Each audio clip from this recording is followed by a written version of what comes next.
అందరికీ వందనాలండి. అపొస్తలుల కార్యములు 22వ అధ్యాయాన్ని చదువుకుందాం. సహోదరులారా, తండ్రులారా, నేనిప్పుడు మీ ఎదుట చెప్పు సమాధానం ఆలకించుడి. అతడు హెబ్రీ భాషలో మాట్లాడుట వారు విని ఎక్కువ నిశ్శబ్దంగా ఉండిరి. అప్పుడతడు ఇలాగూ చెప్పసాగాను, నేను కిలికియాలోని తార్సులో పుట్టిన యూదులను. అయితే ఈ పట్టణంలో గమలీయేలు పాదముల యొద్ద పెరిగి మన పితరుల ధర్మశాస్త్ర సంబంధమగు నిష్ఠయందు శిక్షితుడనై, మీరందరూ నేడు ఉన్న ప్రకారము దేవుని గూర్చి ఆసక్తుడని ఉండి,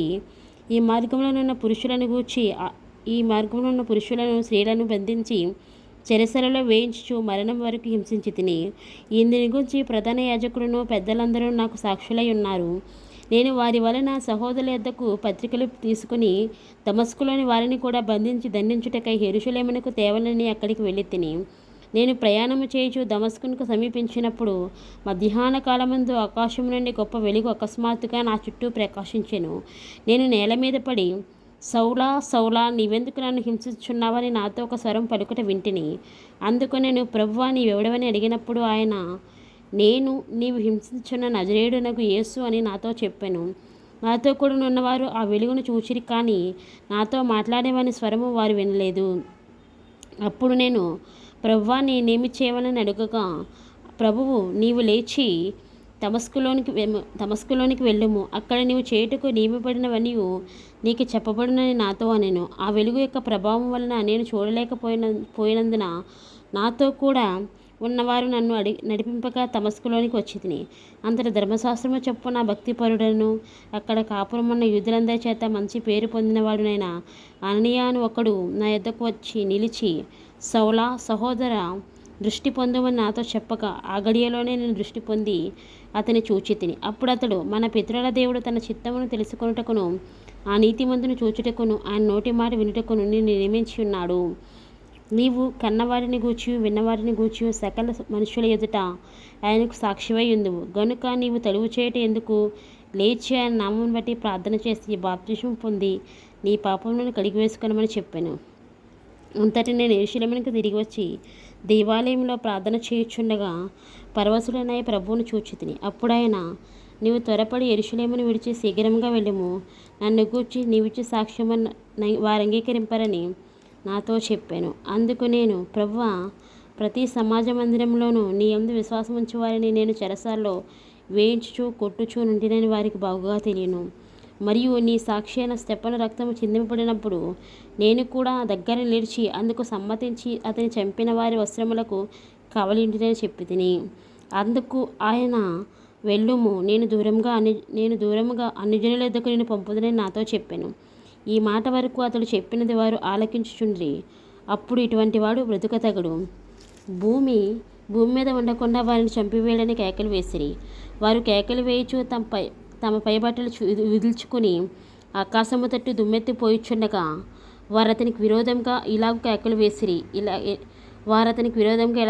వేసిన హేతువేమో తెలుసుకొనుటకై సహస్రాధిపతి కొర్రలతో అతన్ని కొట్టి విమర్శించవలనని చెప్పి కోటలోనికి తీసుకుని పొందని ఆజ్ఞాపించెను. వారు పౌలును వారులతో కొట్టుచున్నప్పుడు అతడు తన దగ్గర నిలిచియున్న శతాధిపతిని చూచి, శిక్ష విధింపకే రోమీయుడైన మనుషుని కొర్రలతో కొట్టుటకు మీకు అధికారం ఉన్నదా అని అడిగాను. శతాధిపతి ఆ మాట విని సహస్రాధిపతి వద్దకు వచ్చి, నీవేమి చేయబోచున్నావు? ఈ మనుషుడు రోమీయుడు సుమి అనెను. అప్పుడు సహస్రాధిపతి వచ్చి అతనిని చూచి, నీవు రోమీయుడివా? అది నాతో చెప్పుమనగా అతడు అవునని చెప్పాను. సహస్రాధిపతి, నేను బహుద్రవ్యమిచ్చి పౌరసత్వం సంపాదించుకుంటున్నాను. అందుకు పౌలు, నేనైతే పుట్టుకతోనే రోమీయుడనెను. కాబట్టి అతని విమర్శింపబోయిన వారు వెంటనే అతని విడిచిపెట్టిరి. మరియు అతడు రోమీయుడని తెలుసుకున్నప్పుడు అతని బంధించినందుకు సహస్రాధిపతి కూడా భయపడెను. మొన్నాడు యూదులు అతని మీద మోపిన నేరమేమో తాను నిశ్చయంగా తెలుసుకొనగోరి సహస్రాధిపతి అతని వదిలించి ప్రధాన యాజకులను మహాసభ వారిని కూడి రావాలని ఆజ్ఞాపించి పౌలును తీసుకుని వచ్చి వారి ఎదుట నిలవబెట్టాను. దేవుడు తన పరిశుద్ధ వాక్యం దీవించి ఆశీర్వదించునుగాక. ఆమెన్. ప్రార్థన చేసుకుందామండి. పరిశుద్ధమైన యేసయ్య, సర్వాధికారమైన తండ్రి, నాయన, నీ యొక్క వాక్యాన్ని ప్రభా మేము ధ్యానం చేసుకోవడానికి మాకు ఇచ్చిన శ్రేష్టమైన గొప్ప అవకాశాన్ని బట్టి నీకు వందనాలు ప్రభా. నాయన, యేసయ్య యొక్క దినం చూడడానికి నాయన మీరు మాకు అందరికీ అనుగ్రహించిన గొప్ప కృపను బట్టి వందనాలు నాయన. యేసయ్య, నిజమే నాయన. యేసయ్య, నాయన, ఇవన్నీ సూచనలన్నీ చూస్తుంటే ప్రభా నీవు అతి సమీపంగా వస్తున్నావని మాకు అర్థమవుతుంది ప్రభా. అయ్యా తండ్రి నాయన నీ వాక్యం వీళ్ళందరూ కూడా ప్రభా నాయన నీ రాకడికి సిద్ధపడిగే గుంపులో మమ్మల్ని అందరినీ ఉంచండి ప్రభా. అయ్యా తండ్రి ఈ వాక్యం విన్న బిడ్డలకు నాయన వారికి కొదువుగా ఉన్నవి ఒక్కరుగా ఉన్నవి తీర్చి నడిపించి ప్రభా. ప్రతి అవసరతని నామం పేరు తీర్చు ప్రభా. ఎల్లప్పుడూ నీ కాపుదల దయచే ప్రభా. నజరేయుడైన యేసయ్యా నీకే స్తుతులు, నీకే స్తోత్రాలు, నీకే వందనాలు చెల్లించుకుంటున్నాము. మేము చేస్తున్న ప్రతి దోషాన్ని అతిక్రమాలను మా నిమిత్తం ప్రభ క్షమించి ప్రభా. మా నిమిత్తం కలువరి సిలువలో బలియాగమైన దేవుడవు కదా ప్రభా.